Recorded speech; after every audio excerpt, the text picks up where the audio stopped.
కట్టించి ఓపెన్ చేయించిన చరిత్ర తిప్పర్తి మండలంలో ప్రజలకు తెలుసు. ఇంకా 5 గ్రామాలు పనులు గ్రామ పంచాయతీ బిల్డింగులు పనుల దశలో ఉన్నాయి. తిప్పర్తి మండలంలో ఏ ఊరిలో కూడా ఈరోజు సీసీ రోడ్డు లేని బజార్లు లేవు. మీరు ఏ ఊరికి వస్తారో చెప్పి మేము వస్తానికి మేము సిద్ధంగా ఉన్నాం, మీకు దమ్ముంటే చర్చకు రాలి. తిప్పర్తి మండలం గ్రామ పంచాయతీ గురించి కొంతమంది మాట్లాడుతున్నారు. మరి ఎందుకు మాట్లాడుతున్నారో ఏమో అర్థం కాని పరిస్థితులు ఉంది. మరి మీరు పక్క నుండి అనిపిస్తున్నారు, కూర్చొని లేవలేదన్న మాట మాట్లాడుతున్నారు. అరే విధవల్లారా, శాతగాని దద్దమ్మల్లారా, కూర్చొని లేవలేనోడు వాడే. తిప్పర్తి గ్రామ పంచాయతీ పరిధిలో 3 కోట్ల రూపాయలు భూపాల్ రెడ్డి గారితో సీసీ రోడ్లు మంజూరు చేయించిన చరిత్ర ఆ కూర్చొని లేవలేనికే ఉన్నది. తిప్పలమ్మగూడలో 40 లక్షల రూపాయలు బ్రిడ్జి పెట్టించినాం. ఎస్సీ కాలంలో 25 లక్షల రూపాయల సీసీ మన కమ్యూనిటీ హాల్ పెట్టించినాం.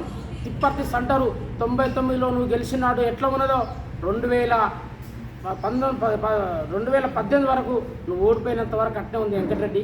మీరు చూడలేదు ఆ నాయకులారా, బుడదలతో జనాలు ఇబ్బంది పడ్డారు. మీకు అది పట్టించుకున్నారా? మీరు 80 లక్షలతో తిప్పర్తి సెంటర్ని సుందరంగా తీర్చిదిద్దిన చరిత్ర కంచర్ల భూపాల్ రెడ్డి గారిది. కూర్చొని లేవలేనటువంటి వ్యక్తి తప్ప మీది కాదురా నాయన. మీరు పైరోలు చేసుకొని బతికిరోలు కళ మరి ఎక్కడ పడతాడా కుక్కకు బొక్కేస్తే మరి కనుక్కుండా కూర్చున్నటువంటి విధవలు మీరు. మేము కాదనే విషయం ఇక్కడ ఇంకో సందర్భంగా చెప్పదలుచుకున్నాం. ఇంకోటి, రామరెడ్డి ఒకటే ఊమంటే భూపాల్ రెడ్డి గారు చదువుకోలేదు, ఆయనకు చదువు రాదు, నీ చదువు ఏందో నాకు తెలుసు అని మాట్లాడుతున్నాడు. భూపాల్ రెడ్డి గారు నిజాం కాలేజీలో బీకామ్ చదివిండు. తీసుకుపోయి నిజాం కాలేజీ పోదాం, రికార్డు పరిశీలన చేద్దాం. నీకు దమ్ముంటే టైం చెప్పు. మరి మీ నాయకుడు మున్నాబాయ్ ఎంబీబీఎస్ ఏడ చదివిండో, ఏడ ఇంజనీర్ అయ్యిండో మరి మీరు చూపెడతారా? మేము దానికి వస్తానికి మేము సిద్ధంగా ఉన్నాం. మాట్లాడేటప్పుడు చూసి మాట్లాడాలి. ఒకప్పుడు నీ స్థాయి ఏందో భూపాల్ రెడ్డి గారికి టౌన్లో ఏం తెలియదు, కాన్ఫరెన్స్ తెలియదు అని మాట్లాడుతున్నావు.